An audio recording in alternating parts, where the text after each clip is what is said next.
Taas ko yung pizza flavored na ano, Ribisco.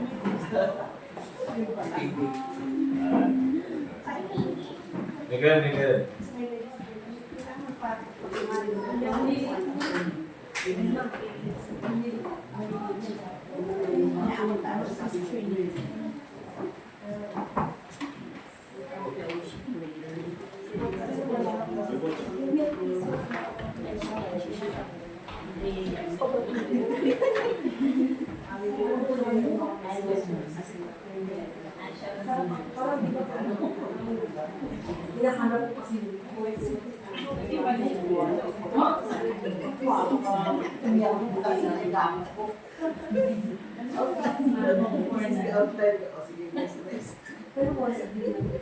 Alright, let's all stand up please mga kapatid. Takdal tayo amin.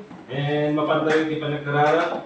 We will call si Brother Jaser para sa opening prayer natin. Pagkatapos po niyan si Brother RJ sa ating congregational singing. Sige po.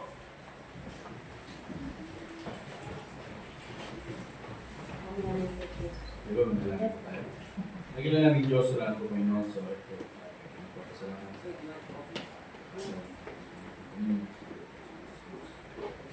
Ano namin? Pagkain pagkitan.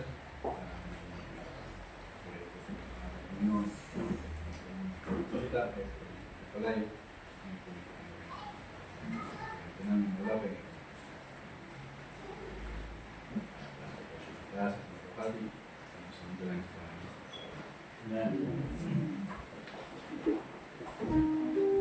Let's sing po, page 3, Jesus paid it all. Awit po tayo ng ikagalakan. Amen? Amen po? Amen. Page 3, Jesus paid it all. On the first verse, all together now. I hear the Savior say, thy strength indeed is small. Child, weakness, watch and pray. Find in me thine all in all. Jesus paid it all to him I owe. Sin that left the crimson stain, he washed it white as snow. Lord, now indeed I find thine far and thine alone can change the leper's spots and melt the heart of stone. Jesus paid it all to him I owe. Sin that left the crimson stain, he washed it white as snow.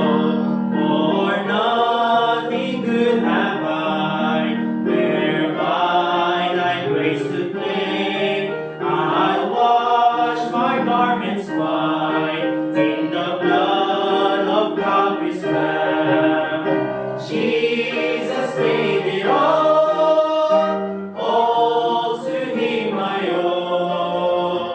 Sin that left the crimson stain, he washed it white as snow. Last verse. And when before the throne I stand in him complete, Jesus died my soul to save. My lips shall still redeem. Jesus paid it all to him I owe. Sin that left the crimson stain, he washed it white as snow. Amen. You may be seated, mga kapatid. Let's sing next page. The Way of the Cross Leads Home, page 4. Page 4, The Way of the Cross Leads Home. On the first verse, all together now. I must needs go home by the way of the cross. There's no other way but this. I shall near get sight of the gates of life if the way of the cross I please. All together, the way of the cross leads home.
sa ating lahat. Are you happy this morning? Say amen. Alright, medyo malamig pero at least meron tayong coffee dyan. Andan po yung ating coffee sponsored by Atomy Coffee. And anong brand nun? Ayan. Ang gusto nyo pumili, natikman nyo, tanongin nyo si Ma'am Vilma, sa kanya kayo pumili. Ha? Huwag sa amin. Hindi namin sa galing yan. Pero masarap yan, nakaka-improve ng eyesight, ng health, ano ba? At no therapeutic claims. So, andyan yung Atomy para hindi kayo antukin. Alright, mainit lang kayo, huwag kayong mahiya. Sige, may tubig ba? Ubus na. Ubus na, yan, may tubig ulan.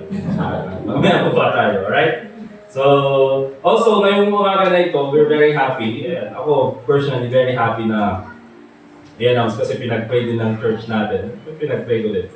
Yung si Brother RJ, mga kapatid, ay na-promote na. Naging senior citizen. Senior engineer. Wow, dati. Ano ka lang noon? Engineer 1? Ha? Project engineer. Ngayon, siya na yung senior engineer. Ang problema, doon na siya sa Manila. Diba? Hindi, pero okay lang kasi sabi ko uwi siya every weekend para may kasama tayo. So, yun. So, at least, andun na si Brother RJ and we're very happy na siya na ay na-promote. Okay? At kung kayo ay na-demote, mag-yun na natin i-announce. Okay? But anyway, ganun po mga kapatid, basta po pag meron tayong mga achievements dito sa church natin, tulad po sabi ko noon, yung achievement ng isa ay achievement ng lahat. Amen? Kasi lahat po tayo, pinag-pray natin yung bawat isa. So congratulations Brother RJ sa iyong pagiging senior engineer. Of course, very proud si Ma'am Vilma. Diyan, diba? Yan. Tapos, yun lang yung announcement natin mga kapatid. Hindi, mamaya yung church fellowship natin ha. Sa afternoon lunch, mga kaya magstay po tayo at gawan natin ng paraan para makapag-fellowship tayo sa mga kapatid natin dito sa ating church. Maganda naman po yung tinuro ni Brother RJ about dun sa ating ecclesiastical fellowship. So, importante po yan. Hindi naman siya major doctrine mga kapatid. Pero importante yan sa church. Yung meron tayong fellowship. At dyan kasi natin nakikita yung yung pinagdaraanan ng bawat isa. O dyan tayo nakakatulong sa bawat isa. Okay? So yan po. Ganun din sa mga ladies, you take your time. Yeah. Hindi na kami magpaparamdam sa inyo. Bahala na kayo. Diba? Basta wag naman hanggang alas 4. Grabe. Diba? Pero sige po, mag-fellowship kayo. At ganoon din yung men dyan sa labas. Kung masyadong maginaw, maghanap tayo dito sa loob. Baka pwede naman din makihiram at ayusin na lang natin after. Okay? So, yan po yung church fellowship natin.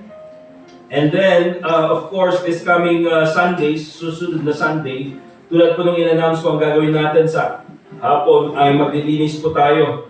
So, after ng lunch, mag-church cleaning tayo. Linisan yung mga sa loob, punasan yung mga yan, tanggalin yung mga yan, yung mga black. Okay, parang something na madikit lang yon. Yung fan, yung cabinet, ayusin natin yan. Si Sister Angel na lang bahala dyan, yung cabinet.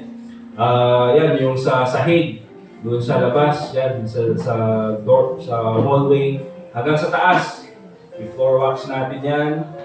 Okay, ano pa, linisan natin lahat ng mga pwedeng malinisan yung mga windows.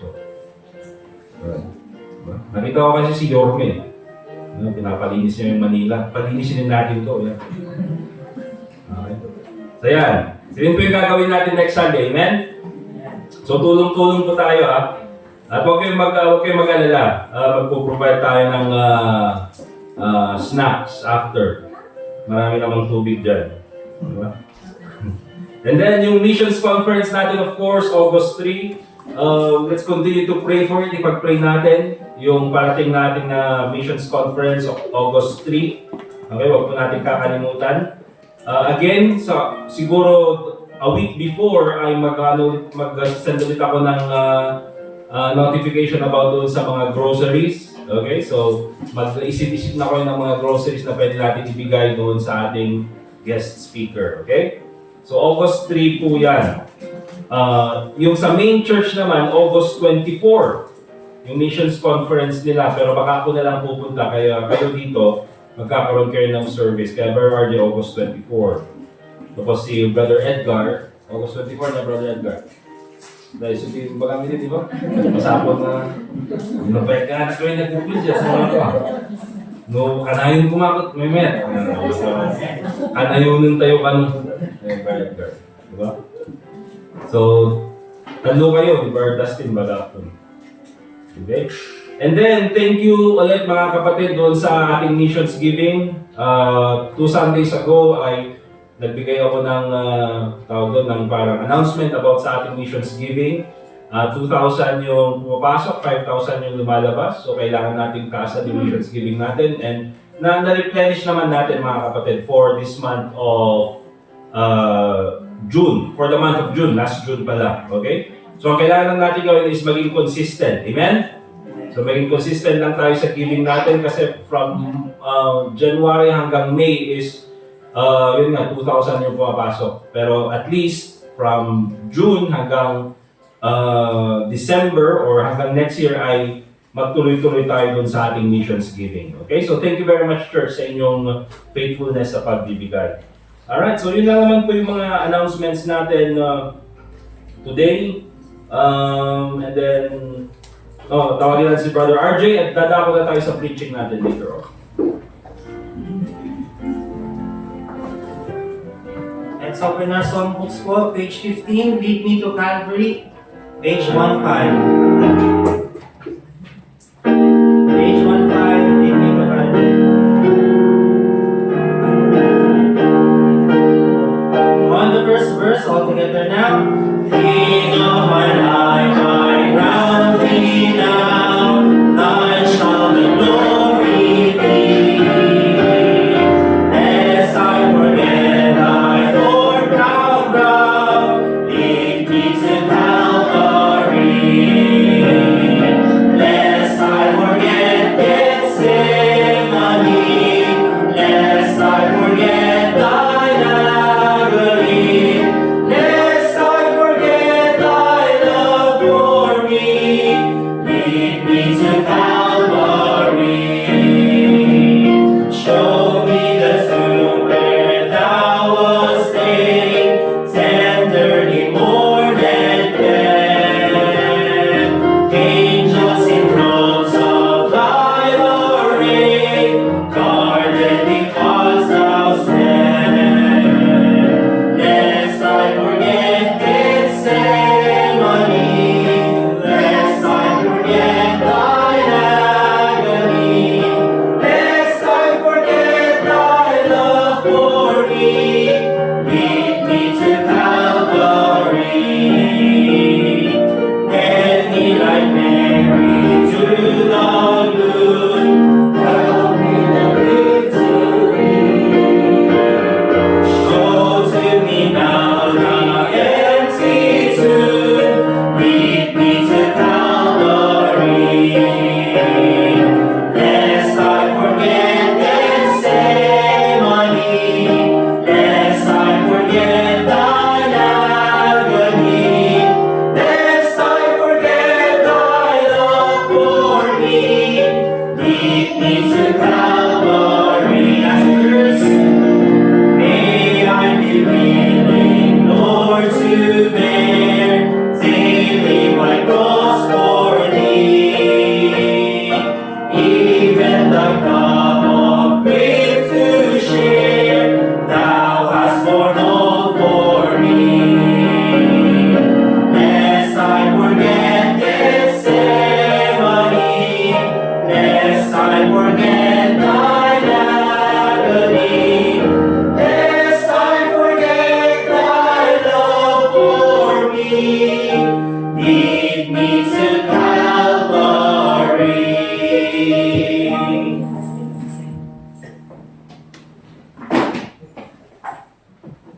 Umog ka lang. Alright, buksan po natin yung Bibles natin mga kapatid sa Psalm 119. Psalm 119.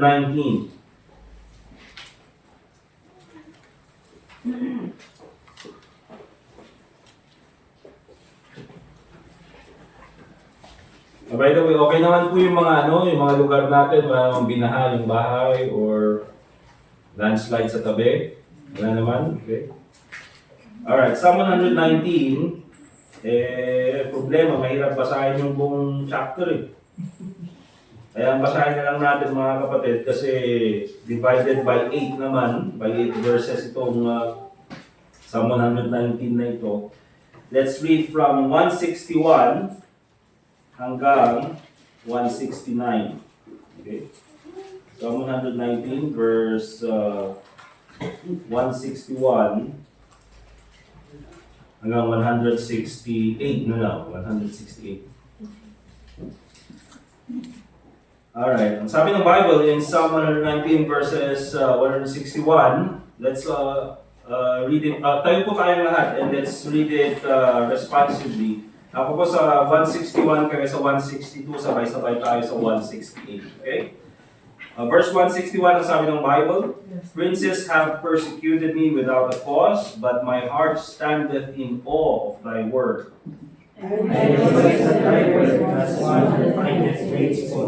I hate and abhor lying, but thy law do I love. 7 times a day I praise thee because of thy righteous judgments. Great peace have they which love thy law, and nothing shall offend them. Lord, I have hoped for thy salvation, and none like thy commandments. My soul hath kept thy testimonies, and I love them exceedingly. Altogether, I have kept thy precepts and thy testimonies, for all my ways are before thee. Let us pray. Dear God, Heavenly Father, muli po sa umagang ito, nagpapasalamat po kami sa iyong kabutihan sa buhay ng bawat isang Kristiyano, Panginoon. Salamat po, Panginoon, sa pagbibigay niyo sa amin ng magandang kalusugan at kami po ay nagawa namin makapunta dito sa aming bahay sambahan once again to worship you and of course to learn from your word and to fellowship with our brethren. We pray, Lord, na kung meron pong mga members ng church na may sakit sa oras na ito, ikaw po sanang magbigay sa kanila ng kalakasan, nang sa ganun ay sila po ay makarecover sa kanilang mga karamdaman, Panginoon. We also pray, Lord, na sa oras na ito, ang banal na Espiritu po sana ang manguna sa bawat sa amin.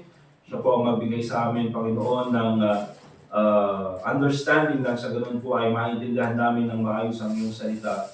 At lalo na po sa akin, Panginoon, ang Holy Spirit po sana magbigay sa akin ng sapat na talino at kaalaman na sa ganun ay may paliwanag ko ng maayos ang iyong mga salita sa iyong mga anak. So once again, Panginoon, ikaw po ang magturo sa amin through the Holy Spirit at lahat po ng papulit pa sa salamat ay binabalik po namin sa inyo sa pangalan ni Jesus. Amen. So be seated please mga kapatid.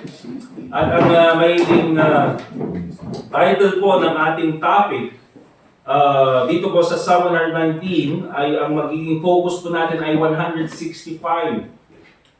Wherein ang sabi ng Bible, Great peace have they which love thy law, and nothing shall offend them. Ang title po ng ating mensahe mga kapatid is What the Bible Says About Being Overly Sensitive. Ang haba. Okay? Ano ba ang sinasabi ng Bible about being overly sensitive? Yung masyadong sensitive. Okay? And ito po mga kapatid ay inisip kong maging topic natin because gusto kong ituloy yung ating series about spiritual maturity. Okay, so June, nagsimula tayo mag-aaral about spiritual maturity and itutuloy po natin yan for the month of July. At August, of course, ay yun yung ating missions. So yun po yung magiging topic natin. Again, this falls under our series sa category na spiritual maturity. So, ano ba ang sinasabi ng Bible about being overly sensitive? Okay? Now, kung titingnan po natin itong binasa natin in Psalm 119 mula sa 161 to 168, nakikita niyo po na ang key phrase dito is loving the Word of God. Okay? And in loving the Word of God, mga kapatid, tulad po for example doon sa 167, ang sabi ng Bible, My soul hath kept thy testimonies. Again, that is another expression talking about the Word of God. and I love them exceedingly. Okay? So, minsan hindi mo po pwedeng i-separate yung pag-ibig sa salita ng Diyos at pagsunod sa salita ng Diyos. Okay? Hindi mo pwedeng sabihin na mahal ko ang salita ng Panginoon pero hindi mo naman sinusunod ang salita ng Diyos. Hindi po pwede. You cannot separate that. At kung sinusunod mo yung salita ng Diyos, automatically pinapakita niya na mahal mo yung salita ng Diyos. Okay? But also, binabanggit dito, doon sa 165, great peace have they which love thy law, which is also the word of God, pag-ibig sa salita ng Diyos, and ang sabi ng Bible, nothing shall offend them. Okay? The question is, tayo ba mga kapatid, are we easily offended? Tayo ba ay madali tayong na-offend? Madali tayong nasasaktan? Di ba? Madali tayong, nakakapakinig lang ng isang maliit na criticism ay tayo ay biglang nasasaktan or meron tayong isang innocent comment na napakinggan na hindi naman patungkol sa atin, pero bigla na tayong nagiging very defensive or very reactive at very hurt. Okay? So, marami sa panahon natin mga kapatid, even sa mga Kristiyano, today, are very easily offended. Madaling masaktan. And ito po yung tinatawag natin na overly sensitive. Okay? While it's natural mga kapatid na tayo po ay masaktan, tayo po ay, maging masaktan sa mga bagay na talaga namang nakakasakit. We'll take a look at that later on. Pero itinuturo po ng Bible that there are spiritual ways, and there is a Christian way, and there is a biblical way to handle these things. Okay? So yun po yung titignan natin. Let's take a look at, first of all, the reasons for being overly sensitive. Ano ba yung mga rason na tayo minsan, including ako mga kapatid, ay nagiging overly sensitive? Masyado tayong sensitive. Madaling masaktan. Okay? Ano ba yung mga rason na minsan tayo ay overly sensitive? What are these reasons? Okay? First of all, nandyan of course yung pride. Because yung pride is focusing too much on ourselves. Masyado tayo nag-focus sa sarili natin. Tingnan niyo po yung Proverbs chapter 13 and in verse 10. Proverbs chapter 13, verse 10. Ano po sinasabi ng Bible sa Proverbs chapter 13, verse 10? Ang sabi ng Bible, only by pride cometh contention. Okay? Sabi ng Bible only by pride cometh contention. Kaya nga po, sa relationship, kung yung dalawang tao ay mataas ang pride, palaging mag-aaway. Hindi pwedeng magsama yung dalawang tao, pwede namang magsama yung dalawang tao na parehas na mataas ang pride. Pero palaging may contention, palaging may pag-aaway, palaging may hurt, palaging may conflict. Because yan po yung sabi ng Bible, only by pride cometh contention. Pero kung merong marunong magpakumbaba, is nawawala yung contention. However, pag talagang mas pinairal yung pride, mga kapatid, diyan po hindi natatapos yung away. And same thing mga kapatid, when it comes to our relationship dito man sa church or sa labas or even sa ating mga pamilya. You see, when we are focused too much sa sarili natin, when we are focused on ourselves, akala natin tuloy na lahat ng nangyayari sa paligid sa natin ay patungkol sa atin. Diba? Bakit? Because you're too focused on yourself. Diba? So, may napakinggan kang innocent na comment na hindi naman patungkol sa'yo, pero dahil because of pride, akala mo, ako man naman. Ako yung pinaparinggan ng tao nito. Diba? Because nakapokus ka sa sarili mo eh. Diba? Parang, kumbaga, yung tinatawag namin minsan sa Pilipino, yung TH. Tamang hinala. Pero hindi yung tamang hinala, maling hinala yun. Diba? Kasi minsan akala kasi natin, tayo na lang yung pinag-usapan, tayo na lang yung nagiging center ng topic. Pride makes every word feel like an attack. Diba? Pagka meron tayong pride, lahat ng mapapakinggan natin para bang against sa atin. Alright? And so akala natin tayo tuloy yung parang pinapatamaan or tayong gustong saktan. And that's why mga kapatid, maraming biglang no-offend, di mo alam kung anong nangyari, eh nasaktan pala siya doon sa sinabi mo. Eh wala ka namang isip na saktan yung tao na yun. But then again mga kapatid, dyan po nangyayari because umira lang pride. Let's take a look at 1 Samuel chapter 18. 1 Samuel chapter 18.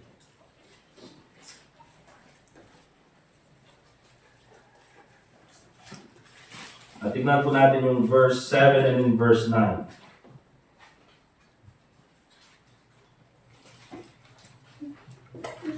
Sabi ng Bible, and the women answered one another as they played and said, Saul hath slain his thousands and David his 10,000s. So, ito pagkatapos mga kapatid, talunin ni David si Goliath at nagkaroon ng victory over Israel.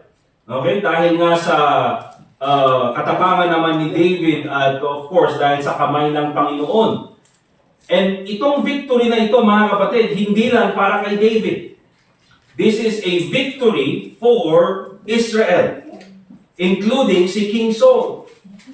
And of course, mga kapatid, yung mga tao, nung nakita nila na nanalo si David, di ba, kumbaga parang, alam mo yung, minsan yung Pilipino, di ba, nanalo ng gold medal. Wow, proud to be Pinoy. Di ba? Proud to be Pinoy. Ganun. Parang ganun siguro yung feeling, mga kapatid. Di ba? So, yun yung naging victory ni David. It's also a victory for Israel. And so, yung reaction ng mga tao ay of course, humanly speaking, they praise itong si David. Anong sabi nila? Saul has slain his thousands, but David his 10,000. And yung sinabi nila na yun, mga kapatid, that is over-exaggeration. Bakit? Eh, mas marami namang nagawa initially itong si King Saul kaysa kay David. Di ba? Pero ano nangyari doon sa verse 8? And Saul was very wroth, and the saying displeased him. So, hindi naman siguro intention ng mga tao na atakihin itong si King Saul, but because of pride, anong sabi ni King Saul? Ako yata pinapatamaan ng mga tao na ito. Diba? Ako yata yung pinaparinggan ng mga tao na ito eh. And then at the same time, nagalit siya kay David. Anong sabi doon? The Bible says, and he said, they have ascribed unto David 10,000, and to me they have ascribed but thousands. And what can he, si David, have more than the kingdom? And Saul eyed David from that day and forward.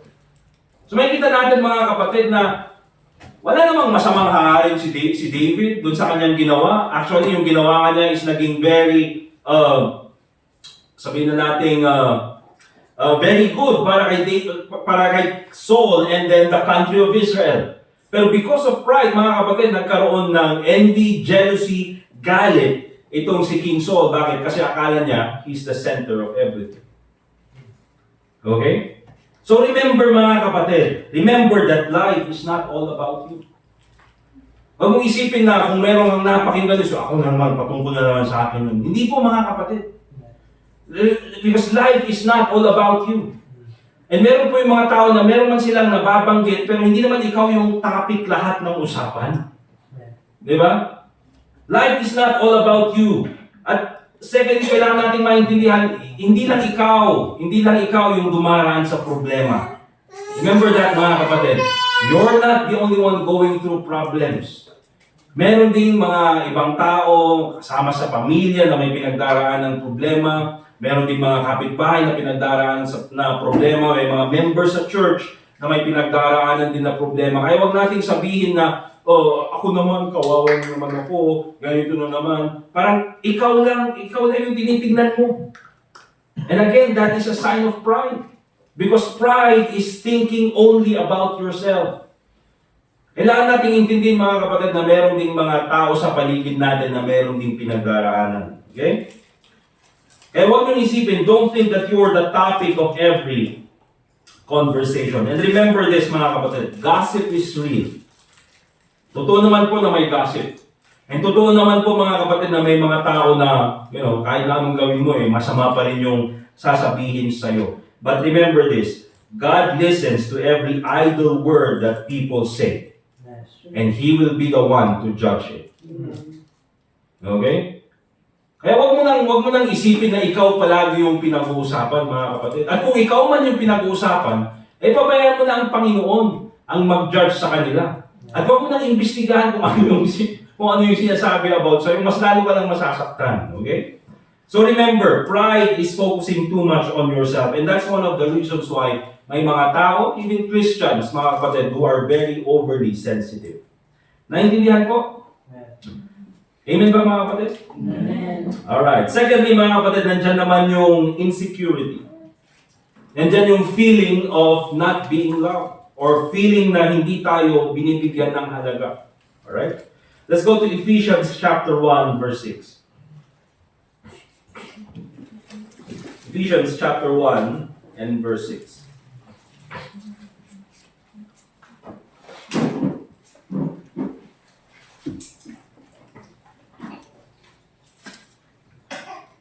And ang sabi ng Bible, Ephesians chapter 1, verse 6, to the praise of the glory of His grace, wherein He hath made us accepted in the beloved. At itong Ephesians chapter 1, mga kapatid, ay patungkol po sa mga Kristiyano. Sabi niya ganyan, to the praise of the glory of His grace, ito yung biyaya na nagligtas sa atin, wherein He hath made us accepted in the beloved. Mga kapatid, kahit na gaano tayo i-reject ng mundo, tayo ay accepted ng Panginoon. And simple lang yung verse na yan, mga kapatid, pero yung verse na yan, pinapakita niya sa atin yung ating value. Kaya sabi ko mga kapatid, insecurity, yung feeling of not being valued or feeling of not being loved, nandyan, ang focus dyan is yung salitang feeling. Okay? Yan po yung ibig sabihin talaga ng feeling of insecurity. Yung feeling na hindi ka binavalue, yung feeling na hindi ka minamahal, it's only a feeling, mga kapatid. At alam po natin na ang feeling ay nagbabago. And although, sabihin na natin mga kapatid, that there truly are people na minsan talaga ipaparamdam nila sa iyo that you are not valuable or ipaparamdam nila sa iyo na hindi ka mahal. But remember this, mga kapatid, intindihin nyo ito. Ang value po natin ay hindi about sa kung anong sinasabi ng tao sa atin. Ang value natin ay based sa pag-ibig ng Panginoon. Amen. Very important po yan. Okay, naintindihin natin. Ang value natin bilang tao ay nakikita po doon sa pag-ibig ng Panginoon sa atin. Remember this mga kapatid. Tayo nung hindi pa tayo ligtas, mahal na tayo ng Panginoon. Amen? Romans 5:8, but God commended His love toward us, in that while we were yet sinners, kahit na tayo ay makasalanan, nung tayo pa ay makasalanan, Christ died for us. That is God's love. Hindi pa tayo ligtas, mga kapatid. How much more nung ligtas na tayo? Nung tayo ay naghiwalay na kay Kristo bilang tagapagligtas. Nang sabi ng Bible, but as many as received Him, to them gave He power to become the sons of God, even to them that believe on His name. So nung hindi pa tayo ligtas, mahal tayo ng Diyos. Okay? At ngayon tayo na ay naligtas, tayo na ay nagtiwala kay Kristo bilang tagapagligtas, we are now a child of God. How much more na mas naging mabunga at nadoble at mas naging, sabihin na natin, naging multiple yung pag-ibig ng Panginoon sa atin. Because now, we are a child of God. Okay? So doon po natin makikita mga kapatid. For example, magbigay lang ng illustration dito. Merong siguro sabihin na natin, meron tayong nakita dyan na sasakyan dyan sa labas na old na sasakyan na 1970s. Alam niyo yung klase ng sasakyan na papasok ka pa lang para ka nang nagtatanong. Puro lahat yung amin. Diba? Sumunod ka pa lang na nagtatanong ako. Diba? Old na sasakyan 1970s. Sabihin na natin. Sabihin na natin 1970s na sira-sira. At sabihin natin, pag sasabihin ng mga tao, oh, yung value niya is 25,000 na lang siguro yan. 25,000, tapos ibenta mo sa junk shop para kumita. Di ba? So, yun yung value ng sasakyan. Yun yung according sa appraisal ng tao. Pero kung ako, mga kapatid, kahit na 25,000 yung value ng sasakyan, pero sabi kong, sige, bibilin ko yan ng 100K. Di ba? Bibilin ko yan ng 100K. Kasi para sa akin, that is valuable. May value yan para sa akin eh. Pero sasabihin ng mga tao, ba't mo bibili ng 100K eh? 25K lang yan. Di ba? Malulugi ka pag bibilin mo yan ng 100K. Pero sabi ko, hindi sa akin kasi, para sa akin yung value ng sasakyan na yan is 100K. Kaya bibilin ko pa rin yan ng 100K. So, para sa mundo, it doesn't make sense. But you know what, mga kapatid? Ganun yung ginawa ng Panginoon sa atin. I mean, titignan ka ng Panginoon, o titignan ka ng mga tao, anong value ng tao na yan? Diba? Anong pwedeng gawin ng tao na yan? Tingnan mo naman yung past ng tao na yan. Tingnan mo naman yung natapos ng tao na yan. Tingnan mo naman yung career ng tao na yan. Tingnan mo naman yung ugali ng tao na yan. Tingnan mo yung kasalanan ng tao na yan. And kaya pag i-judge tayo ng tao, mababa yung value niyan. Pero here's the thing, mga kapatid. Nung tayo binili ng Panginoon with the precious blood of the Lord Jesus Christ. Diba? And because of that, kahit na anong sabihin ng tao sa atin, our value is based doon sa ginamit ng Panginoon na pinambili sa atin. It is the precious blood of the Lord Jesus Christ. Now, what is the value of the blood of the Lord Jesus Christ? It is priceless, mga kapatid. Hindi mo kayang tumbasan. Hindi mo kayang palitan. So it doesn't matter kung anong sabihin ng tao sa atin na ganito, mababang tao yan, or ganito yung tao na yan, lang. Diba? Puro mga langs. Diba? Ganyan lang yan, tao na yan. But here's the thing, mga kapatid, iba ang value natin sa harapan ng Diyos. At yan po yung tinatawag natin na intrinsic value. Okay? Pag sinabi natin intrinsic value, that is the value of something regardless of what other people think. Naintindihan niyo, mga kapatid? Kaya yung value natin, mga kapatid, ay based pa rin sa kung anong ginawa ng Panginoon sa atin. The Lord Jesus Christ gave His life for us. Kaya, sometimes there is a feeling of insecurity siguro para sa atin. But remember this, that's only a feeling. Tayong mga Kristiyano, we base our teachings, our learning, kung ano yung sinasabi ng salita ng Diyos. And this is what the Bible says. You are bought with the blood of the Lord Jesus Christ. And that is your value. Okay? Kaya pwede kang sabihin ng iba na wala kang kwenta, pero sa harapan ng Diyos, you are valuable. Amen? At dito sa church na ito, you have value. And dito sa mga members ng church na ito, you are valuable. Why? Because you are a child of God. Remember that. Huwag niyo pong kakalimutan yan.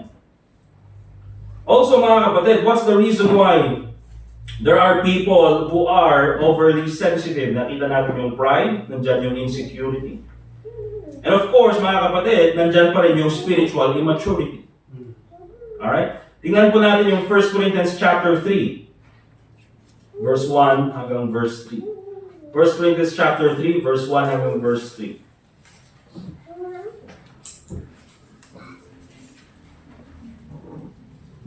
And ang sabi ng Bible, 1 Corinthians chapter 3, verse 1 to verse 3. And I, brethren, sabi ni Paul, could not speak unto you as unto spiritual, but as unto carnal, even as unto babes in Christ. Okay? Spiritually immature, babes in Christ. I have fed you with milk and not with meat, for hitherto ye were not able to bear it, neither yet now are ye able.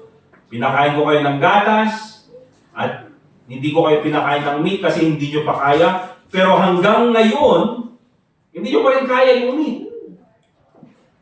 Verse 3, bakit? For ye are yet carnal, for whereas there is among you envying and strife and divisions, are ye not carnal and walk as men? You see, mga kapatid, lack of spiritual growth, yan po yung isa rason, that's why many people are overly sensitive. at madaling masaktan. Because here's the thing, mga kapatid, mature believers understand that there is a spiritual way, there is a peaceful way into handling problems. Okay? Kung titignan po natin dito sa members ng Corinthian Church, dahil sa kanilang immaturity, anong nangyari? There is among you envying, nagkakainggitan, parang mga bata. Oh, si RJ, na-promote lang naman yun kasi ano yun, pa-cute kasi yan. Trabaho, pa-cute lang yan. No? Kaya yan na-promote. Envying, mga kapatid. Kaya isa yun sa mga topic natin later on about spiritual maturity. Being happy for the achievements of others. Di ba? Ay siya, na-promote lang naman yan kasi wala, ganun din, may papakute. Yung mga members dyan sa Hypos yan, papakute silang lahat. Pa-cute silang lahat. Bakit? Cute naman tayo mga kapatid. Amen? Mahirap kasi magpapangit yung cute. Kaya pa-cute kami, alam mo ba't nagpapangit. But that's the thing mga kapatid. Meron yung mga tao na kahit na anong gawin mo sa buhay, hindi magiging masaya sa'yo. And you know, the end of that or the root of that is envying. And saan nanggagaling envying mga kapatid? It is spiritual immaturity. Hindi po maganda sa isang church mga kapatid na tayo nag-iinggitan. Ang maganda po sa atin is pag may narating yung isa, masaya tayo. Wow, praise God. Answered prayer. Wow, praise God. Ganito yung kanyang narating. Di ba? Kung ano yung ginawa niya, baka ganun din pwede ko rin gawin. Kung kaya ni Brother RJ, kaya ko din by the grace of God. Ganun po mga kapatid, yung attitude. Alright? Ano pa? Nandyan yung strife. Yung away, conflict, overly sensitive, and divisions. Ano sabi ni Apostle Paul? Are you not carnal? Hindi ba ganyan yung gawain ng mundo and walk as men? Ganyan po mga kapatid. Kahit po sa corporate, ganyan po ang buhay sa corporate. Diba? Ano dyan po yung envying? Oh, yan naman. Diyan naman. Pasip-sip po. Oh, ikaw, no? Lipstick pa lang, no? Kailangan malibog. Sulit yung paligid. Yan. Envying. Strife. Diba? Awayin mo lahat. Diba? Divisions. Kaya nga sa, may mga divisions yung cubicle. Joke lang. But that's the thing mga kapatid, ganyan po sa mundo and hopefully hindi po madala dito sa loob ng church. And at the same time, hindi po natin ma-apply sa buhay natin bilang mga mananampalataya. Remember this mga kapatid, grow spiritually through Bible reading and prayer every day. Para mawala po sa atin yung ganyang klaseng ugali, it's very important that we grow spiritually through Bible reading and prayer. Here's the key, every day. Amen? Kailangan andyan po yan so that we will grow. Remember, katulad po nung sabi ko mga kapatid, maganda po nandito tayo sa church dahil tayo po ay napapakain ng salita ng Diyos. Di ba? Pero ang pangit naman kung kakain ka dito sa church, tapos, pag uwi mo sa bahay, hindi ka kakain ng spiritual food hanggang sa next Sunday na naman. Di ba? Hindi po natin kayang gawin yan. Kung tayo nga, physically speaking, hindi natin pwedeng gawin yan na kakain ka ng Sunday. Oh, ba't di ka kakain ngayong Monday? Oh, kumain ako ng Sunday. Tuesday, hindi ka ulit kakain. Oh, kumain ako ng Monday. Wednesday, hindi ako kakain. Oh, saan? Kumain ako ng Sunday. Nagigising tayo sa Sabado. Oh, hindi ka kumain. Oh, ano na tayo? Di ba? Kasi hindi pwede mga kapatid. Ganun din po spiritually speaking. Dapat, pag kumain tayo dito sa bahay, dito sa ating meeting place, dito sa church, pag uwi natin, meron din tayong kinakain ng spiritual food. That's why we read the Bible, that's why we pray to God. Okay? Kaya minsan nga mga kapatid, di ba, pag galing sa church, di ba, spiritually recharged dahil natuto ng salita ng Diyos. Pero pag uwi sa bahay, hanggang next Saturday, parang wala nang gana, wala nang spiritual strength. Bakit? Naging malayo sa Panginoon. So hindi po ganun mga kapatid. And that's the reason why gusto natin maging spiritually mature ang mga members dito sa church natin. Because here's the thing, mature faith helps you overlook wrongness. Okay? Or mature faith helps you overlook, hindi lang wrongness, but especially small offenses. Tignan niyo po yung Proverbs chapter 19. verse 11. Very important. Kung meron man kayong mga verse or mga underline nyo yan, or isulat nyo, huwag nyo naman ipatato. Ako, spiritually recharged ako. Ano ba yung text kanina? Ito, patato ko nga, Proverbs 19 verse 11. Maganda ito mga kapatid. Proverbs chapter 19 verse 11. Ito yung magiging parang springboard natin doon sa next section ng ating pag-aaral. Mature faith helps you overlook small offenses.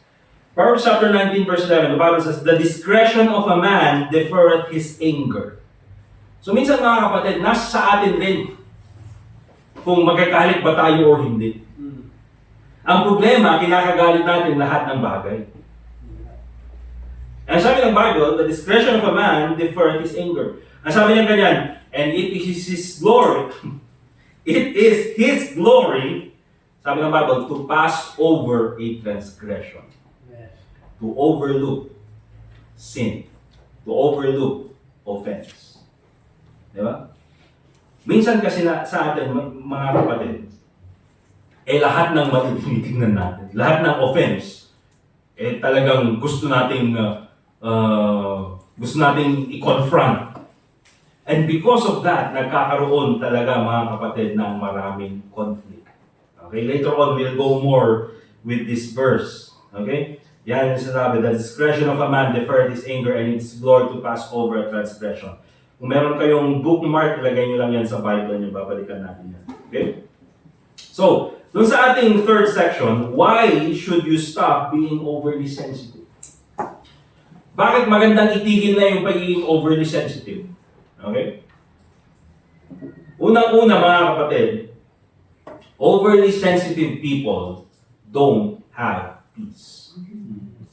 Walang kapayapaan. Tingnan niyo po yung Psalm 119, basahin ko na lang. Yung Psalm 119 verse 165, yung main text natin. Ang sabi ng Bible, great peace have they which love thy law, and nothing shall offend them.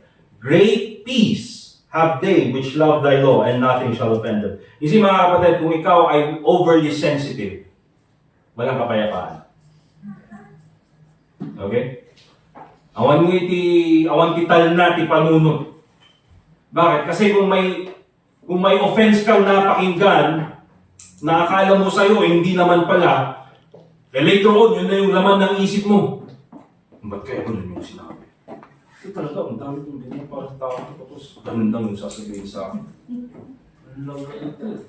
Hanggang matutulog ka, matagtagin na mo pa yun. Tagtagin mo, tandalugam. Diba? Awan nga tital natin panunod. Diba? May gising kang ganyan, yun na naman yung nasa isip mo. Ito talaga. Tapos kanino niya sinabi yun? Ay, dito niya sinabi, isa rin to eh. Tapos na ipagtanggol mo eh. Amin nun. Kapsat. Diba? Ay mamaya, napunta na yung sama ng loob sa ibang tao. Diba? So, ganyan mga kapatid, wala pong peace, walang awantital na hindi panunod. Bakit? Because little things disturb you easily. Kaya ito yung sinasabi ng Proverbs 19 verse 11, it is His glory to pass over a transgression. Mas maganda na lang na wag mo na lang pansinin yung mga small offenses na yan. Diba? Nung isumot lang, ti mangi pasakit ti ulong, bye-bye am lang nun. Alright? Kaya, parang ano yung mga kapatid, imagine na lahat na lang ng mapansin mo na bagay i-confront mo. But for example, napan ka iti church. Oh, Sunday na umaga. Pupunta ka ng church. Amen. Sunday na yun. Praise God. Praise God talaga. At ako na ay makakapunta ng church. Diba? Tapos, nagtimpla ka di kapingakas na. Tapos biglang nadulas yung kamay mo. Nabuhusan ng mainit na mainit na tubig yung kamay mo. Ay! Yeah. Nagkaroon di church, kastape lang. Sa kanya, paunti-unting naiipon yung sama ng loob, mga kapatid. Paglabas mong ganyan, pumunta ka dun sa kalsada, biglang may dumaan na sasakyan. Di ba? Tapos, kakatapos lang umulan, naparsakan ka, tuloy niya, ito yan. Iko-confront mo na naman yung Yung driver, inayadan niya yung taxi na akong babayin niya mo dito yun nga. Ano yung taxi? Yung nagandi operator mo. Tapos kasi ganyan, Baguio Sumbungan Forums. Amin lang siya. Amin pansinan na. Pang kaglugan ti Jeep, siningitan na kakasa. Wala dito yung babayin na dito nga. Inayadan mo, nagsaw naman. Amin, ganun i-confront mo lahat. Diba? Kasi nga para sa iyo, dapat nasasaktan ako kailangan ko i-confront lahat. Diba? Hanggang sa makarating ka dito, ay oras at 11:30. Abay, kinonfront mo lahat Diba? Pero kung hinahayaan mo na lang siya na binaybayamlatan at i-focus mo lang makapunta sa church, makapakinig ng salita ng Diyos, i-worship ang Panginoon, di andito ka mga kapatid. Okay?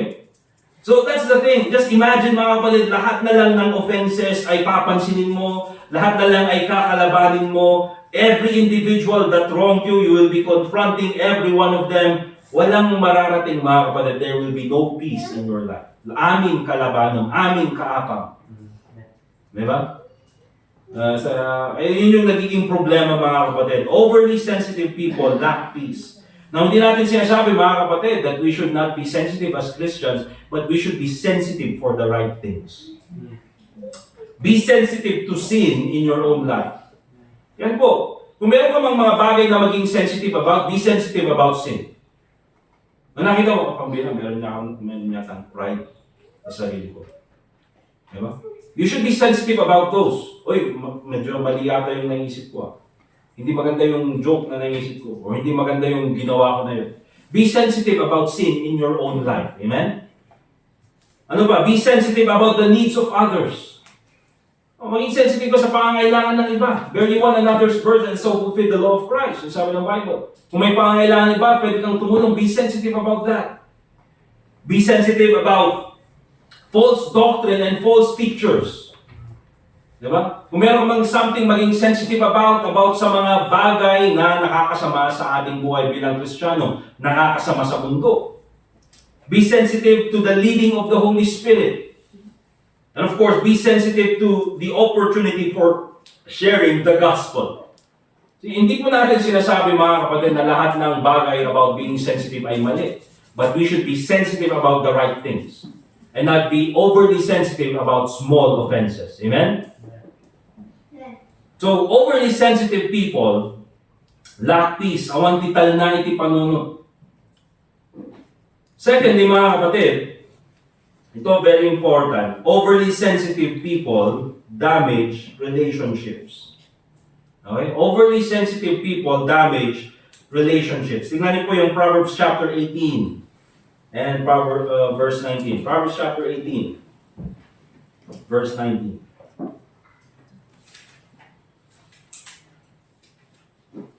Ang sabi ng Bible, Proverbs chapter 18, verse 19, a brother offended is harder to be won than a strong city. Meron kayong mga kilalang na-offend. May mga na-offend sa akin. Alam ko, na-offend sa akin. Minsan, pag na-offend sa'yo, ang hirap ng pabalikin sa church. Diba? Uray niya yung kastam, narigat. Diba? At ganun din sa inyo, pag may mga na-offend kayo, diba? Minsan, ang hirap i-approach. Ang hirap paano magsimula ng conversation. Ang hirap paano, makausap muli. Kasi yung sabi ng Bible, a brother offended is harder to be won than a strong city. And their contentions are like the bars of a castle. Even if you want to fix yung relationship, minsan, kung dahil sa'yo na-offend yung tao, minsan, ang dami nilang rason kung bakit they don't want anything to do with you. Diba? Ayaw nilang pakinggan kung ano yung apology, or ano yung reason, or ano yung pwede mong gawin para maayos yung relationship. Their contentions, sabi ng Bible, are like the bars of a castle. Diba? So parang mahirap mga kapatid na talagang i-approach yung tao who is offended. And because of that, mga kapatid, yung mga overly sensitive people, it damages relationship. Okay? Bakit? Because being easily offended creates unnecessary conflicts And it hurts relationships, friendships, family ties, and even church fellowship. Alright? Mahirap po mga kapatid. Mahirap po, especially mga kapatid, if you're dealing with overly sensitive people. Parang, parang naglalakad ka sa, dun sa Cambodia, meron silang mga minefield.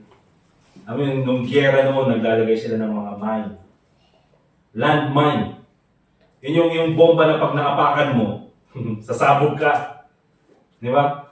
And so, anong ginagawa nila? Kailangan dahan-dahan maglakad. Nasabot, di mo padulak dito. Minsan mga kapatid, ganun po yung may ipag-deal ka sa isang overly sensitive na tao. Parang naglalakad sa minefield. No, yeah. Kailangan mong dahan-dahan kung anong masabi mo, hindi mo alam kung anong mag-trigger sa tao na yan, hindi mo alam kung paano mo i-approach yung tao na yan, baka mamaya biglang masabugan ka sa mukha mo. Di ba? Ganun mga kapatid. Kaya minsan yung relationship ayaw mag-bloom or ayaw mag-grow. Bakit? Because there are overly sensitive people. Okay? At kung ikaw ay overly sensitive na tao, it is difficult, it's really difficult mga kapatid, na palaguin yung relationship, even with family, even with friends, even mismo mga kapatid sa loob ng isang church. That's why overly sensitive people, tulad ng sabi ko, it damages relationships. Kaya hindi po maganda. If we are overly sensitive mga kapatid, we should avoid this kind of attitude at itigil na natin. Okay? And of course, thirdly, overly sensitive people miss God's blessings. Okay? Kung ikaw ay overly sensitive, minsan nami-miss mo talaga yung mga blessing ng Panginoon. Balikan natin yung Proverbs 19 verse 11. The discretion of a man deferreth his anger, and it is his glory to pass over a transgression.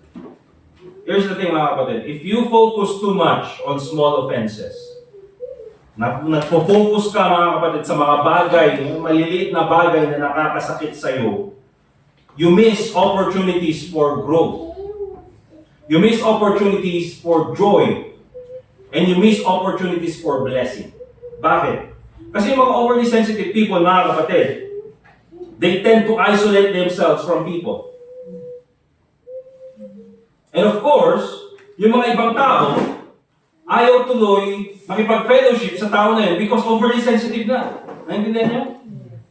So nagkakaroon tuloy ng, gap doon sa fellowship, gap doon sa relationship. Whether it's sa labas ng church or sa loob ng church, sa family, sa work. Ganyan po mga kapatid. Kasi parang ang awkward yung pala yung, hindi mo alam kailan pwedeng sumabog yung top na yun. Kaya parang ang awkward, bakit mo nasamahan kaya? Di ba? Nagtatawanan kayo ganyan, bigla, tapos bigla kang nag-joke, tapos, grabe yung sinabi mo na yan, ha? Parang hindi mo akong tao din ako, may damdamin din ako. No, pero pag siya naman yung nag-joke, sobra naman. Mukha ka kung gawin ko. Diba? May mga taong ganun mga kapatid. So, overly sensitive people isolate themselves from other people. And so, walang joy. Mahirap kaya maging masaya na mag-isa mo lang. Diba? Masarap kumain ng mag-isa mga kapatid, pero mas masarap kung may kasama kang kumakain. Huwag lang yung nangaagaw ng ulam. But here's the thing, mga kapatid, ito is totoo naman. Ito nakita ko nung college ako. Meron yung tawag doon. Kung alam niyo yung story ni Christopher McCandless, hindi niyo makilala, taga Trinidad yun. Christopher McCandless. Hindi, Amerikano siya. And ayaw niya ngayon sa American society, may rebellious yung kanyang isip. Ayaw niya sa American society. So nung graduate siya ng college, maganda yung kanyang tinapos na course, okay?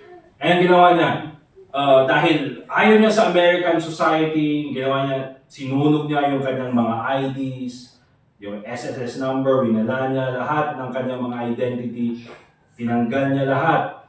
And then sinabi niya ganyan na, mag-travel na lang ako across America na mag-isa. Okay, so nag-travel siya across America on his own until napadpad siya sa Alaska. So andun siya sa Alaska, nakita, wow, ang ganda naman dito. Nature, mag-isa ko lang. Siguro magiging masaya ako dito.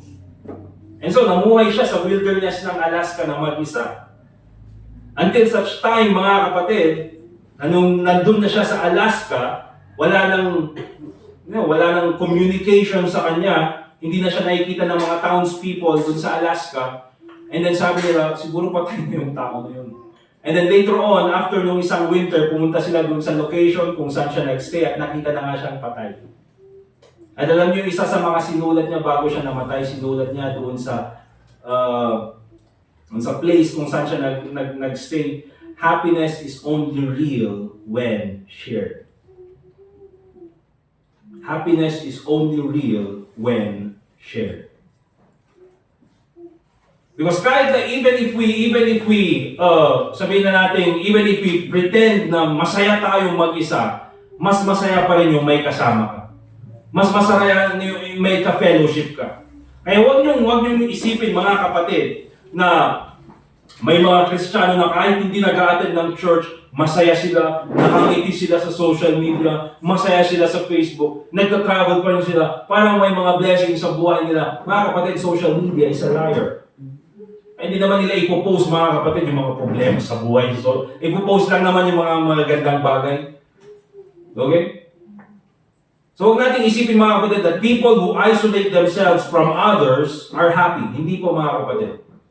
Especially when it comes to spirituality, when you isolate yourself from the church, it is a miserable life. Miserable po yung buhay na yan. Okay? And because they isolate themselves from the people, including the church, as a result, they miss out on the joy of fellowship and learning from the Bible. Diba? Imbis na yung salita ng Diyos, yun yung magturo sana sa kanila on how to deal with their problems dahil ayaw nilang makipag-fellowship or gusto nilang i-isolate yung sarili nila. Anong nangyari, mga kapatid? They missed out dun sa blessing ng Panginoon. Okay? Naayos sana yung problema dahil sa salita ng Diyos, but they missed out because they did not want to fellowship. Kaya overly sensitive people miss God's blessings. Hindi nila nakukuha. That's why it's very important. Kung meron man tayo, mga kapatid, ugali na we are overly sensitive, tanggalin na natin yan sa buhay natin. Amen? Tanggalin na natin yan sa sistema natin. Now, you might ask yung question, preacher, bakit hindi na lang tayo mag-focus doon sa mga taong nakaka-offend? Diba? Bakit yung mga tao pang na-offend ang parang may problema? Minsan naman talaga, ang problema yung nakaka-offend. Bakit di na lang tayo mag-focus sa mga tao na yan? Lang yan, nakaka-offend. Diba? And I believe, mga kapatid, it's a valid question. Bakit di na lang tayo mag-focus dun sa mga taong nakaka-offend? Here's the thing, mga kapatid. Kahit saan tayo magpunta, may mga taong nakaka-offend. Okay? At ito pa, kahit na anong gawin natin, hindi natin pwedeng kontrolin yung actions ng ibang tao. Diba? At least sa church, pwede natin pagsabihin yung mga members, kayo mga members, anong kayo nakaka-offend? Diba? Be considerate to the feelings of other people. And that's why we focus, mga kapatid, doon sa mga tao who are overly sensitive. Because here's the thing, hindi natin pwedeng kontrolin yung actions ng ibang tao kahit na nakaka-offend sila, pero ang pwede natin kontrolin is yung actions natin. Understand? Yun yung pwede natin kontrolin, how we react doon sa ginawa ng ibang tao. Kaya ngayon yung sinasabi ng Proverbs 19 verse 11, it is His glory to pass over a transgression. May mga tao talaga na makakasakit sa'yo. Pero magandang reaction, if it's only a small offense, pabayaan mo na lang. Diba? Baybayaan natin, apaong mamahaming nga tao. Okay? Order ka ng chicken joy. Ang binigay sa'yo yung burger steak. Minsan, mga kapatid, kung ako, order ka ng chicken joy, binigay sa'yo burger steak. As long as hindi pinalitan yung price, di ba? Ang gagawin, kalulatan. Parehas mo lang. Di ba? Pero minsan kasi mga ulit, Chicken McDo, yung in-order ko, binigay sa akin ganito, ipopost pa sa Facebook. Bira. Amin. Di ba? Kaya minsan, hindi na yung bagyo sumbuhan forums. Ewan ko ba mga kapatid? Di ba? Nung panahon namin mga ganun, wala kasing mga sumbuhan forums. Di ba? Kung anong, noon niya ti-advise yun naalala ko mga kapatid, buti nga, nung high school kami, JUBD, mga building doon, di ba, matataas mga building. Naglalakad kami ganun. At dati, white uniform kami ng mga estudyante ng hasta. Yung kasinsin ko, yung kapatid ni Pastor Randy. Lalakad kami ganyan. And then later on, bigla ka, tsup! Tuprati mama, right? Tuprati mama, ako nalasay. Insaksak tinapon na ako. Okay, bakit? 7:30 ng umaga, naguraan din. Doon siya hanggang alas 5 na tuprati. Di ba? Pero wala kang awan pagpulong kami din. Kinonfront niya yung tao. Pero niya kasi nga nagtupra. Niya, kay Karud. Kaya ito na kasi ko, ako madarami na, alam nga danugan na, dagdag na iso na, di. Nagklase na tan. Di ba? But that's the thing mga kapatid, it is His glory to pass over a transgression. Hindi mo kailangang awayin lahat. Hindi mo kailangang, ipaghiganti lahat. It is His glory to pass over a transgression. That's why not focus on people who are offensive instead? Tulad ng sabi ko mga kapatid, hindi natin kayang kontrolin yung action nila. What we can control is our reaction. Amen?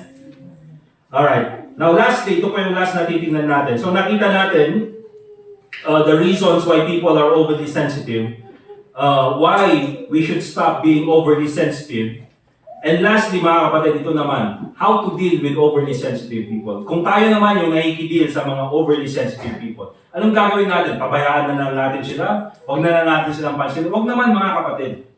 Because tulad ng sabi ko, isa sa mga reasons why there are overly sensitive people, again, is spiritual immaturity. Okay? Nandyan din yung pride. Nandyan din yung insecurity. And yung mga bagay na yun, mga kapatid, pwedeng baguhin ng Panginoon. Okay? Kung ikaw nga, binago ka ng Panginoon, how much more yung ibang tao na pwedeng baguhin din ng Panginoon. Naintindihan? So kung meron mga overly sensitive people, hindi ko sinasabi na pabayaan na natin sila. Bam, dahil ka overly sensitive. O isa ka rin, overly sensitive ka. Diba? Ang gawin natin, mga kapatid, we still approach them, tulungan din natin sila, pero ito yung gawin natin. We do it in a biblical perspective. Again, mga kapatid, nandyan po yung pananalita natin. We have to respond to them gently.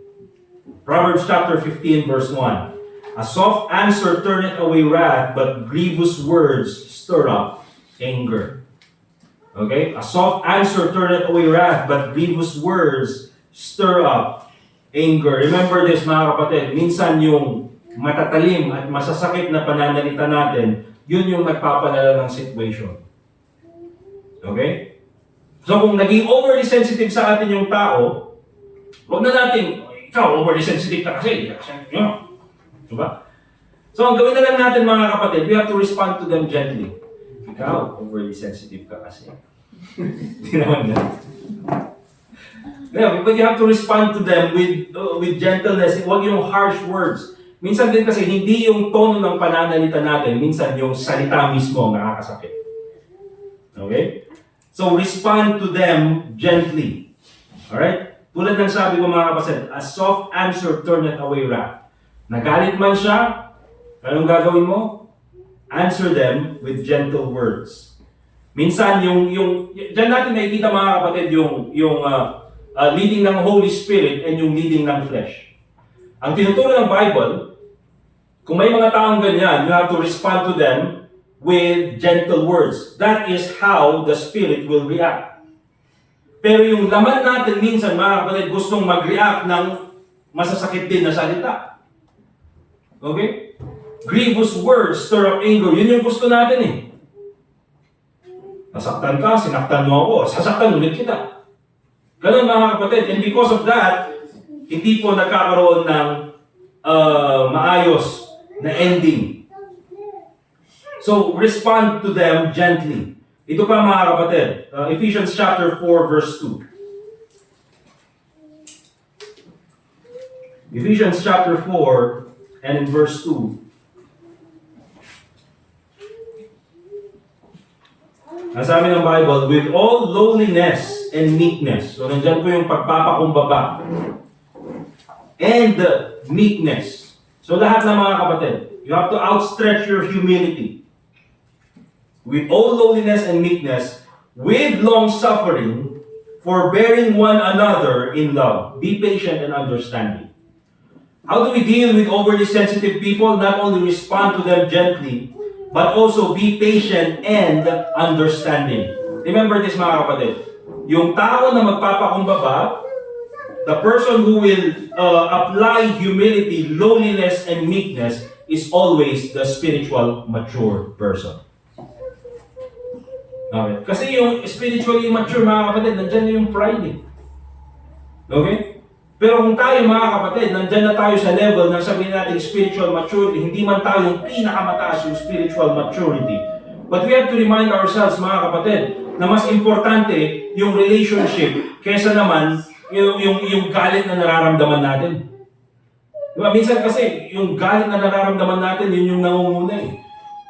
And so yung words na sasabihin natin, kahit na makasakit na, as long as mailabas lang yung sama ng loob, pero nailabas mo nga yung sama ng loob, nasira naman yung relationship.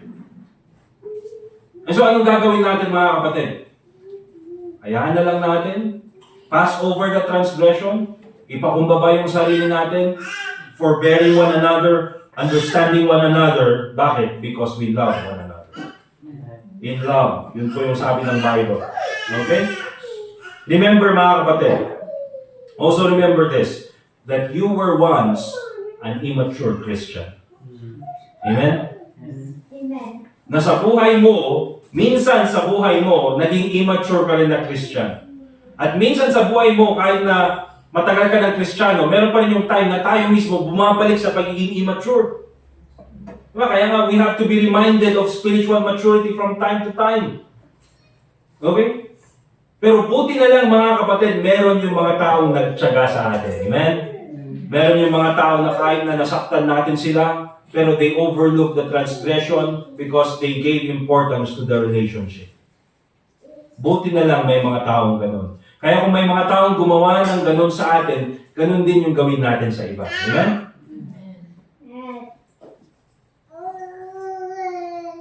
And of course, mga kapatid, 2 Peter chapter 3 verse 18, how to deal with overly sensitive people. 2 Peter chapter 3 verse 18, but growing grace and in the knowledge of our Savior, Jesus Christ. Ano may kita natin dyan mga kapatid? Be an example of spiritual maturity. Tayo dapat yung maging example ng spiritual maturity. The best way that we can encourage other people to grow spiritually is tayo mismo maging example ng spiritual maturity. Di ba?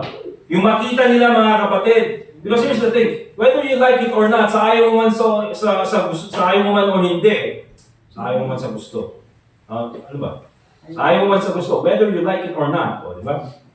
Whether you like it or not, yung mga tao nakatingin sa'yo, yung mga bagong Kristiyano nakatingin sa mga matatagal ng Kristiyano, yung mga immature Christians nakatingin sa mga spiritually mature Christians. Okay? Whether you like it or not, mga kapatid, kayo yung tinitingnan na example, tayo yung tinitingnan na example. Nakikita nila how we deal with problems.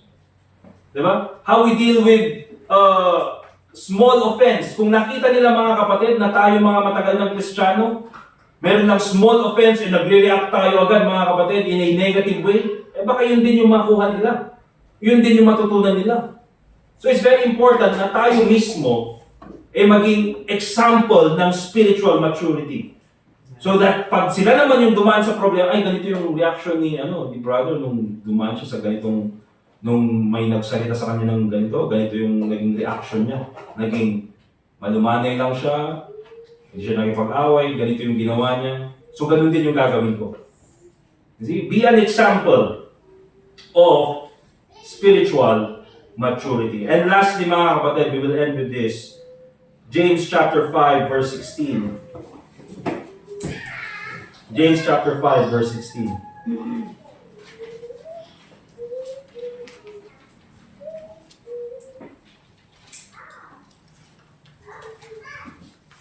James chapter 5 verse 16, sabi ng Bible, confess your faults one to another and pray one for another that ye may be healed. Now, of course, ang sinasabi dito ni James is yung physical na ailments, physical na illness. Pray for one another that ye may be healed. But I think mga kapatid, we can also apply this doon sa mga emotional hurt. Okay? Emotional healing. Yung kanina yung overly sensitive. Okay? The effectual fervent prayer of a righteous man availeth much. So it's very important mga kapatid na tayo bilang mga Kristiyano, we also pray for other people. We pray for their spiritual maturity. We pray na sila ay, they will have the wisdom to overlook trespass, to overlook transgression, to overlook small offenses. Because here's the thing mga kapatid, not only prayer changes your heart, but also prayer changes their heart. Okay? Binabago ng prayer, una yung puso mo. Bakit? Because you cannot hate someone who you're praying for.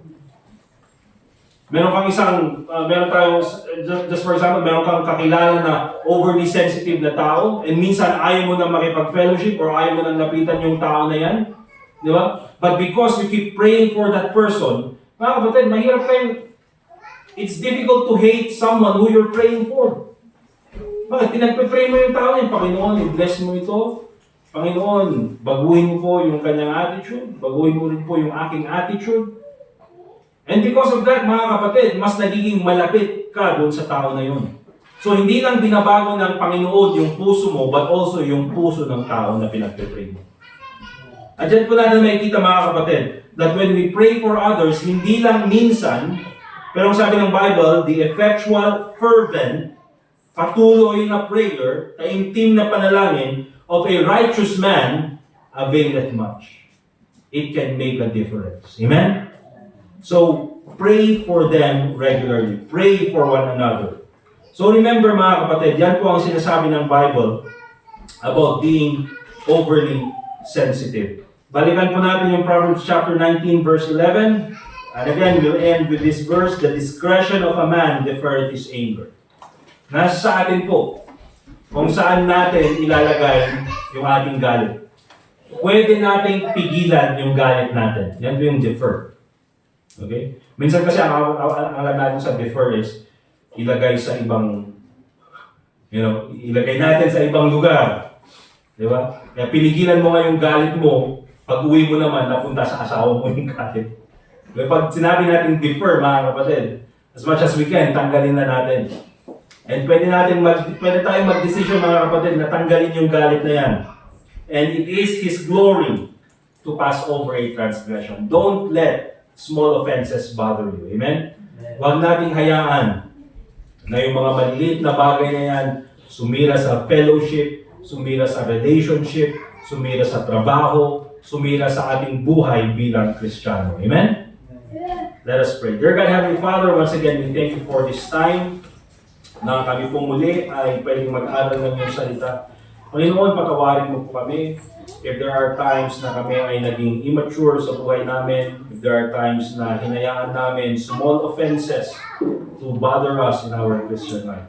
Patawarin mo po kami, Panginoon, sa aming mga kahinaan, sa aming pagkukulang. And I pray, Lord, na ikaw po sana ang magbigay din sa amin ng patience na magawa namin ito sa mga ibang tao na may ganung mga attitude. I pray, Lord, that you will help them strengthen their spiritual maturity through your word and through prayer, of course. And I pray, Lord, na ikaw din po sana, Panginoon, ang patuloy na maging gabay namin. As we know, Panginoon, na hindi po namin kayang kontrolin ang actions ng ibang tao. There truly are people who are very offensive, and there's nothing we can do about that, Panginoon, but what we can do is we can control our reaction to those kinds of offenses. So I pray, Lord, na tulungan mo po kami na mas maging mabuting Kristiyano. Help us be a blessing to others, and help us pray for one another. Help us love one another. So once again, Panginoon, salamat po sa iyong salita na nagbibigay ng comfort sa amin. And also pray in the name of the Lord Jesus Christ. Amen. Let's continue to pray, mga kapatid. And again, make a commitment this morning. Kung meron pong time na tayo naging overly sensitive, you can bring that to God. Ipag-pray niyo po ang inyong sarili. And kung meron man pong mga tao tayo na na-encounter who are overly sensitive, also pray for them. Sige po. Manalangin po tayo. Go ahead. And again, kung meron po kayong mga personal na mga problema or mga bagay na gustong dalhin sa Panginoon, you can come to the altar, you can come in front and pray. Sige po.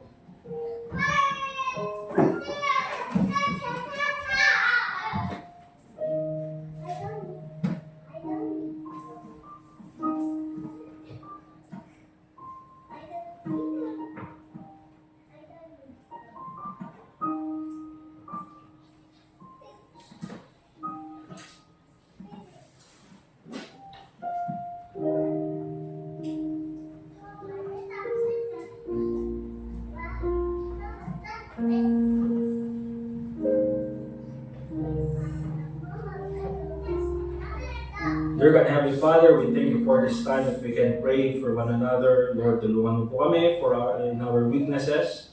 And I pray, Lord, that we can strengthen or we can help us strengthen ourselves. Nang sa ganun po ay mas maging effective pa po kami Kristiyano. Once again, Panginoon, I ask na patawarin mo po kami sa aming mga pagkukulang. At nawa po, Panginoon, ay maging patuloy po kami sa aming paninilbihan sa inyo. Lord, help us love one another. Help us to pray for one another.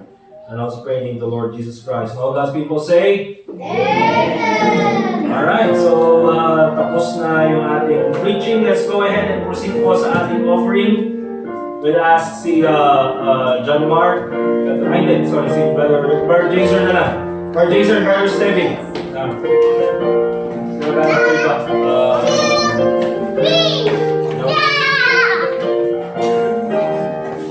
Offering basket. And tawagin natin po si Sir Hector for our offertory prayer. Let's all stand up please, mga kapatid. Tayo po kayo. Let's pray. Our Heavenly Father, thank you this morning that we can have this offering and we can continue to worship you and honor you with our substance, Father. As we, having received from you, may we be that faithful steward and in our finances give back a portion of what you have blessed us with. So, Father, may we be faithful to give our tithes and our commitments for the continuance of our work here of the brother and hidden family. Justice in Christ's name. Amen. Amen.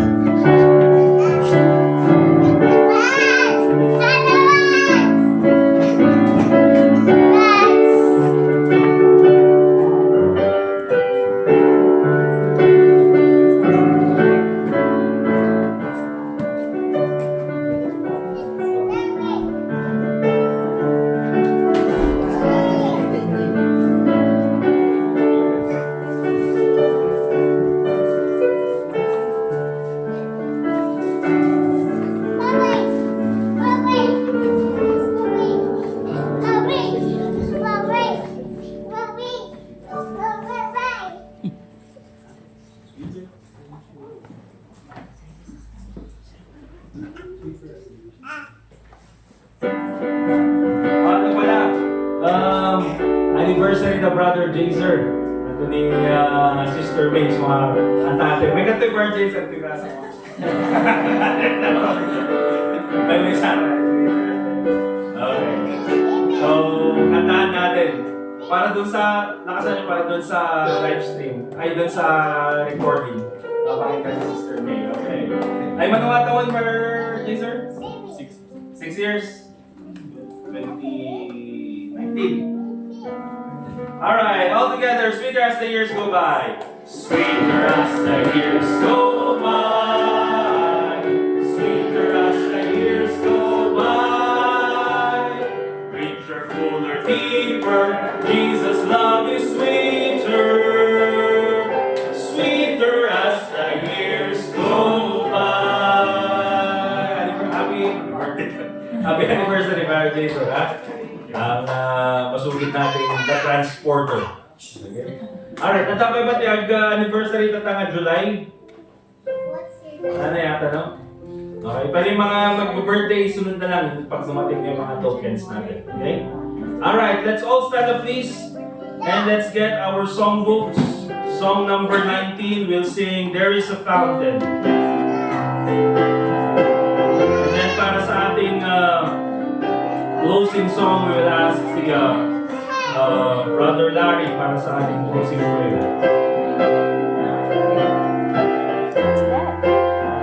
Alright, all together in first stanza. There is a fountain filled with blood drawn from Emmanuel's veins, and sinners plunged beneath that flood lose all their guilty stains, lose all their guilty stains, lose all their guilty stains, and sinners plunged beneath that flood lose all their guilty stains.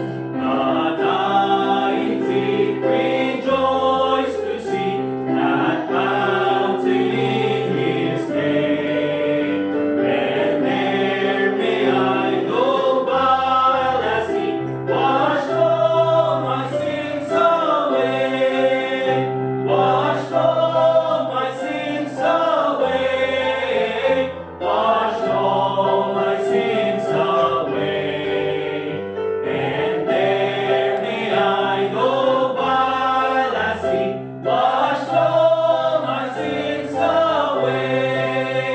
Dear dying Lamb, thy precious blood shall never lose its power, till all the ransomed church of God be saved to sin no more, be saved to sin no more, be saved to sin no more, till all the ransomed church of God be saved to sin no more.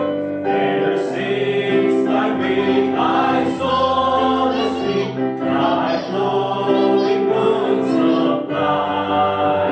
Redeeming love has been my plea, and shall be till I die, and shall be till I die, and shall be till I die. Redeeming love has been my plea, and shall be till I die. And in a nobler, sweeter song, I'll sing thy part to say. When this poor lisping stammering tongue lies silent in the grave, lies silent in the grave, lies silent in the grave. When this poor lisping stammering tongue lies silent in the grave. Amen. Praise God. Para kayo. Diyos mi nga manakabalin, thank you manan iti detoy nga aldaw nga kainted and kami magdayaw kang ka. Thank you lagi sa og nga kami nangagan. Thank you ti ayat nga bago ka na kami. At Diyos Ama, tutulong mo kami nga kuyo kang una magda ka na kami sa dinuman ti ayan ni kondisyonan kami ti sa og nga kami nangagan. Kondisyonan ti tunggang may sa kada kami. Wala pa kali dali ti sumarong naman nga raging big kasi kalata kali ti magda ka na kami. Usama si kalangkan iti madaydayaw kami tantanro iti biyag mi dati mapin kami daw kung kararakan kayo tinalat ako ni Jesus. Amen. Amen. Thank you mga kapatid. We are dismissed. That's fellowship. May lunch. And then after that, mayroon na kayong ladies and men's fellowship. Sige mga kapatid.